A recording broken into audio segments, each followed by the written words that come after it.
यही भाद्र 23 र 24 गतेको आन्दोलनबाट भएको क्षतिबारे insurance company Dang district officer doctor Lokraj Parajuli के भन्नुहुन्छ सुनौ। नमस्कार। सम्पूर्ण नेपाली जन र नेपाली मनमा आज देशमा अलिकति संकट आएको छ र यो संकटमा फेरि थप संकट नआओस् भन्दै म प्राकृतिक चिकित्सक पनि भएको नाताले र इन्सुरेन्स कम्पनीको दाङको डिस्ट्रिक्ट अफिसर पनि भएको नाताले यी दुवैलाई कतै भन्दा संयोजन गर्नुपर्छ कि यिनी दुवैको अन्तर्घुलन हात मिलाइदिनु पर्छ कि भन्ने सोचेर आज तपाईहरुको बीचमा आएको छु।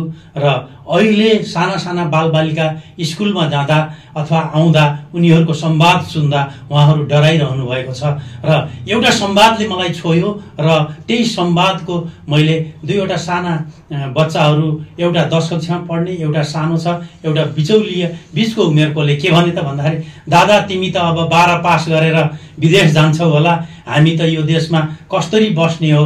त्यो शब्दले मलाई छोयो। शहीद गेटको नजिक कुनै विद्यालयको ड्रेसमै हुनुहुन्थ्यो उहाँहरू, म नाम नभनौं। त्यसपछि त्यही छोएको कारणले गर्दाखेरि धेरै आत्तिनु पर्दैन नानी बाबुहरू। यी बिग्रिएका चीजहरू इन्सुरेन्स अथवा बिमा हुन्छ, त्यसले पैसा दिन्छ, बनाए सबै बन्छ नानी बाबुहरू। त्यसपछि नआत्तिनु होला, अरू कुरा त हुँदै गर्छ नि त भनेर उहाँहरूलाई सम्झाएँ। हो र अङ्कल, हो र सर भनेर भन्नुभयो। तर ठूला मान्छेहरूलाई सम्झाउन गाह्रो रहेछ। जो बुजुर्ग हुनुहुन्छ उहाँहरूले के गर्नुहुन्छ त, त्यसको गल्ती थियो, त्यसले गर्यो भन्नुहुन्छ। तर यसरी देखाएका औँलाहरूमा यसरी चोर औँलाहरूतिर सिकाउनु भएको छ र बाँकी 3 औँला आफूतिर फर्किएको छ। यो कुरो उहाँहरूले याद नगर्दा नै हामी अहिलेको यो अवस्थामा आएका छौं। त्यसैले म सबैसँग विनम्र अनुरोध के गर्छु भने अहिले यो बेलामा मलम लगाउने बेला हो, न कि अझ घाउ कोट्याउने।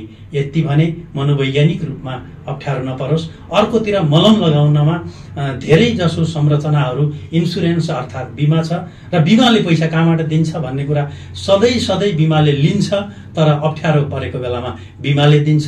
बिमाको नाम नै विश्वास हो र अप्ठ्यारोको साथी हो। म बिमासँग सम्बन्धित सम्पूर्ण कर्मचारी साथीहरूलाई, बिमा कम्पनीका स्टाफहरूलाई के निवेदन गर्छु भने, जसरी दाङमा हामी सबै बिमा कम्पनीका साथीहरू अहोरात्र खटेर कहाँ के घटना दुर्घटना भएको छ सके जति हामीले आफूले पनि सहयोग गरेका छौं र कागजपत्र मिलाउने मिल्ने जहाँ छ त्यो खोज्नु पर्ने त्यो अनुसारको हामीले त्यो क्षति भएका संरचनाको जे जति सक्छ बिमाले उपलब्ध गराउने रकमको लागि हामीले सहयोग गरेका छौं। त्यसैले बिमामा बिमा हुन्छ, पुनर्बिमा हुन्छ, फेरि त्यसको पुनर्बिमा हुन्छ। संसारका बिमा कम्पनीहरूको जसरी जेरी भित्र कहाँनेरबाट चास्नी घुस्यो, मह घुस्यो त्यो थाहा हुँदैन, तर मिठो हुन्छ।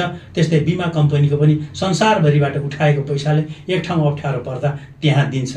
त्यसकारण यहाँ यो कभर गर्नेछ। यति भने त्यसपछि हाम्रा पुराना पूर्वजहरूले भनेका एउटा मात्रै कुरा भन्छु, के भने मन जल्यो भने पलाउन सक्दैन, वन जल्यो भने पलाउन सक्छ। त्यसकारण अहिले वन जलेको छ तर हामी मन जलाइदिँदैछौँ, केही हुँदैन, सकियो नासियो होइन। यो मन नजलाइदिउँ। जसरी वन पलाउँछ त्यसरी मन पनि पलाउँछ र आउने सरकारले देश फेरि राम्ररी चलाउँछ। आशा गरौँ, आशा दीप बालौँ। नमस्कार।